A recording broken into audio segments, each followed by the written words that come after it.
আসসালামু আলাইকুম। ফ্রাই প্যানে তেল দিয়ে পেঁয়াজ কুচি কাঁচামরিচ দিয়ে একটু ভেজে কাচকি মাছের শুটকি ধুয়ে পরিষ্কার করে রেখেছিলাম। পেঁয়াজ কাঁচামরিচের সাথে বেশ কিছুক্ষণ ভেজে নিয়েছি। তারপর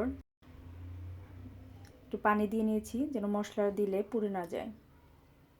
হলুদের গুঁড়া, ধনিয়া গুঁড়া, মরিচের গুঁড়া, স্বাদ মতো লবণ দিয়ে শুটকিটা আরও বেশ সময় নিয়ে কষিয়ে নিয়েছি।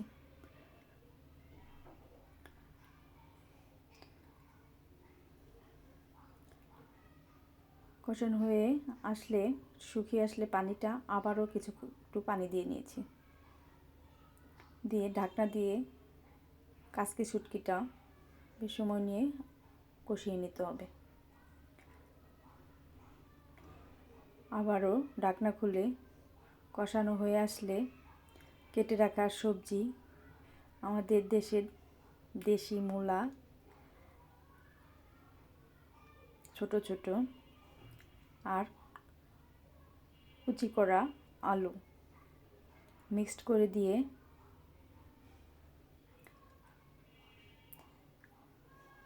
মশলার সাথে ভালো করে কষিয়ে নিতে হবে। একটু নেড়ে চেড়ে ঢাকনা দিয়ে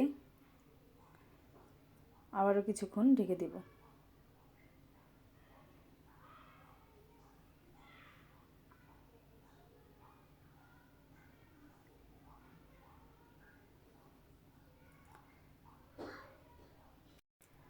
কিছুক্ষণ পর ঢাকনা খুলে আবারও কষিয়ে নিতে হবে, নাড়াচাড়া করে দিতে হবে। বেশ কিছুক্ষণ এভাবেই দিয়ে আবারও কিছুক্ষণের জন্য ঢেকে দিব।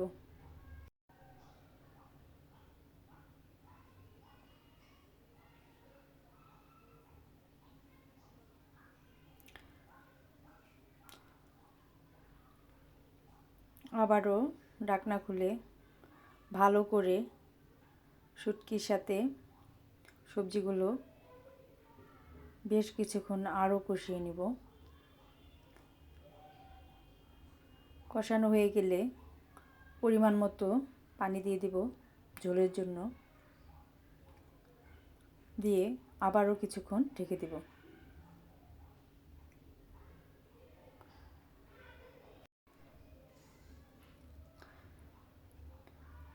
ফুটে আসলে জিরা গুঁড়ো দিয়ে দিলাম, দিয়ে আবারও ঢেকে দিলাম। এভাবেই হয়ে গেল আমার কাচকি মাছের শুটকি সবজি দিয়ে। কেমন হয়েছে বলবেন সবাই। ধন্যবাদ সবাইকে। আল্লাহ হাফিজ।